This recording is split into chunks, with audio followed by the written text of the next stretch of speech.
Los hechos de la vida de Chalino son muy sencillos. Nació en el rancho Las Flechas y se crió en Sanalona, un pueblito como a 33 kilómetros al este de Culiacán. Según el reportero norteamericano Sam Quiñones, quien ha entrevistado a muchos de los amigos y socios de Chalino, su leyenda comienza con un incidente que parece sacado de las hazañas de Pancho Villa.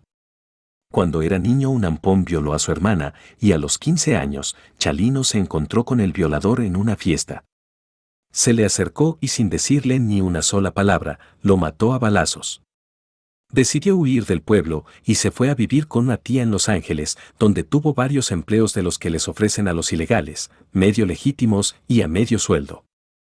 También trabajó de socio con su hermano Armando, pasando drogas y personas de contrabando entre fronteras. En 1984 mataron a tiros a su hermano Armando en Tijuana, y dicen que el primer corrido lo escribió Chalino poco tiempo después para conservar la memoria de su hermano. Armando Sánchez, tu nombre va siempre queda presente. Fue por aquella época que Chalino se metió en problemas con la ley y fue a dar a la cárcel durante unos meses. Escribió canciones sobre los otros presos, vendiéndoles por dinero o por favores composiciones que los protagonizaban. Cuando lo soltaron de la cárcel ya estaba en demanda entre los narcotraficantes de poca monta y los hombres duros de Baja California y del sur de California. Escribía a sueldo, tipo reportero musical para toda persona que pudiera pagar. En este mundo, en el cual no cunde el alfabetismo, los corridos no se leen, se escuchan, y los clientes de Chalino no querían ver la letra impresa sino que querían un cassette con su corrido cantado por una banda. Él no se consideraba cantante, así es que contrató a un grupo de músicos norteños, los Cuatro del Norte, para grabar su primer lote de productos comerciales. Sin embargo, ya en el estudio él tomó el mando. Según lo cuenta su amigo Pedro Rivera, ellos nunca pudieron cantar un corrido, entonces él se enfadó y dijo, «Dame, que los cante yo». Entonces se metió y los cantó como él creía que se cantaban, y así quedaron grabados para siempre. Se ha llegado el momento, chatita del alma, de hablar sin mentira. La respuesta de Chalino fue, «No loco, así como está. Para que cada vato oiga su corrido, que ya se lo grabé». Así fue con los primeros cassettes. Chalino grababa 15 canciones, cada una encargada por algún hombre duro local, le hacía una copia a cada cliente y ya. Para la tercera grabación, sus clientes le estaban pidiendo copias adicionales para repartir entre amigos y el dueño del estudio, un tal Ángel Parra, le sugirió que sacara una serie de 300 cassettes, lo cual sería más profesional.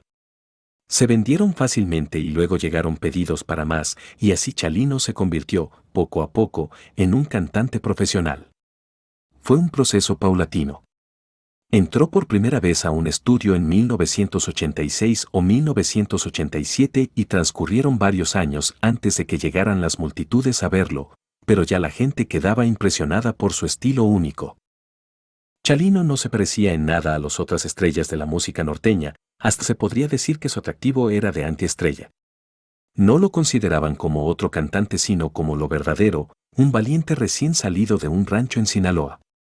Su voz, nada bonita, era un desentonado gimoteo nasal que sonaba tieso y forzado, especialmente en sus primeras grabaciones. Él mismo decía, «Yo no canto, yo ladro». Pero esta fue una de sus mayores ventajas porque cuando la gente lo escuchaba, al instante sabía que él era distinto. Su voz era inconfundible, y por ser tan repelente se notaba que había vivido esa vida y que sabía en carne propia de qué se trataba. No era una banda de música pop norteña, de trajes de cowboy elegantes, que cantaba sobre Camelia la Tejana. Era la voz auténtica del narcotráfico, de los tipos de tez morena que andan en sus troconazos y que ni vestidos de cera podían disimular sus costumbres de pueblo. Chalino era el hombre indicado en el sitio indicado en el momento indicado. En 1988, los mismos Tigres dejaron por un lado los trajes vaqueros ostentosos y la vereda musical en la que habían incluido el rock suave y los ritmos sudamericanos y lanzaron una colección desguarnecida de canciones sobre la delincuencia llamada Corridos Prohibidos. Un reto para las personas que pensaban que ellos se habían vuelto ricos e indiferentes a sus orígenes, salían en la portada en una rueda de presos y el título hacía gala del hecho de que siempre se prohibían sus narcocanciones en las radiodifusoras. Según algunos reportes, ese ha sido su álbum más popular hasta el momento. Los álbumes de corridos en particular se venden mayormente en versiones pirata, así es que no hay manera de saber cuánto se vendieron, y aunque pronto volvieron a lucir sus trajes blancos y adornados de tigre, esto comprobó que eran capaces de captar el espíritu de nuestros tiempos. De la misma manera que el rap forzaba al mundo del pop gringo a enfrentar los sonidos endurecidos y la realidad sin tapujos de las calles de la ciudad, el corrido se despojaba de sus propios atavíos para convertirse en el rap del México actual y de los barrios del otro lado. Los Tigres constituían la nueva onda, pero Chalino la definió. Al igual que Elvis Presley, Bob Dylan, Aretha Franklin o los raperos gangsta, su estilo cristalizaba el momento tras el cual nada volvería a sonar igual. Muchos le tenían aversión a sus álbumes, insultándolos como chirriantes y torpes, pero su base de aficionados pronto alcanzó más allá de la muchedumbre callejera de Los Ángeles y de Tijuana que lo había alentado al comenzar. A los aficionados de corridos mayores y de la Sierra Madre o de los desiertos del norte les llamaba la atención lo mismo que emocionaba a los jóvenes punk de Los Ángeles. Chalino era la pura neta. Era un corridista sumamente atinado en su crónica de los acontecimientos del mundo a su alrededor. El sonido de Chalino era anatema con la música popular ranchera, pero pronto se escuchaba estruendosamente de las ventanas de los carros de los Low Riders que se paseaban lentamente por los barrios, y su séquito creció como una llamarada. En 1990, Chalino dio un concierto en El Parral, un club popular en Southgate, y acudió tanta gente que el dueño tuvo que cerrar las puertas con llave para evitar el exceso de gente. Chalino era un fenómeno local conocido únicamente en el sur de California, en la región contigua al área fronteriza y en Sinaloa. Su adelanto en publicidad ocurrió el 20 de enero de 1992.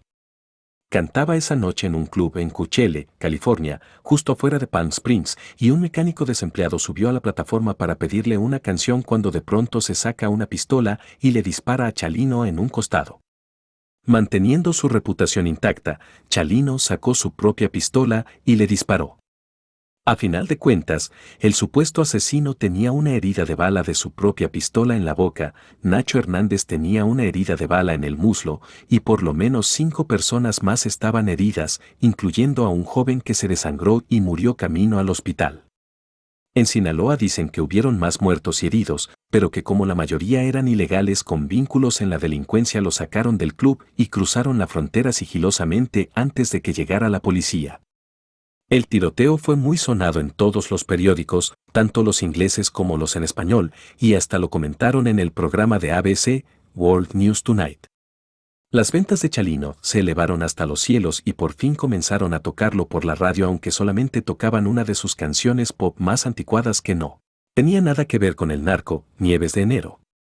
Para su próximo concierto en Los Ángeles, el Parral estaba atestado de gente y tuvieron que cerrar las puertas al público a las 6 p.m., como 5 o 6 horas antes de que él saliera al escenario. Pero según Quiñones, Chalino no estaba muy contento con esta nueva notoriedad.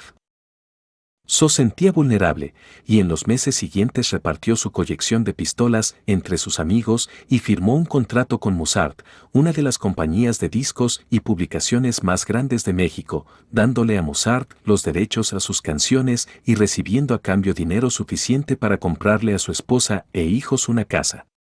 Con este acuerdo se ganó la impresionante cantidad de 350,000 pesos, unos $115,000 en esa época. Tenía mucho sentido hacerlo, ya que en el mundo de los corridos de la calle es raro que una canción dure más que su cantante. Pero resultó ser un desastre financiero. El contrato regalaba todos sus derechos sin otorgarle regalías, y así fue que su familia perdió lo que le correspondía de los millones que se hicieron después de que él se convirtiera en leyenda. Chalino llegó a ser legendario tal y como se esperaba. El día 15 de mayo, a los 4 meses del tiroteo en Coachella, dio un solo concierto en Culiacán, en el Salón Bugambilias. Fue un exitazo, pero después la cosa se puso fea. Tal y como la cuenta Quiñones en su libro, Cuentos verídicos de otro México, Chalino se fue en carro del club con 2 de sus hermanos, un primo y varias mujeres jóvenes. Un grupo de hombres armados que iban en unas camionetas los paró en una glorieta, mostraron carnets de identificación de la policía estatal, sacaron a uno de los hermanos del carro y le dijeron a Chalino que su comandante lo quería ver. Chalino aparentemente pensó que buscaban mordida. Les ofreció dinero, pero ellos no lo aceptaron.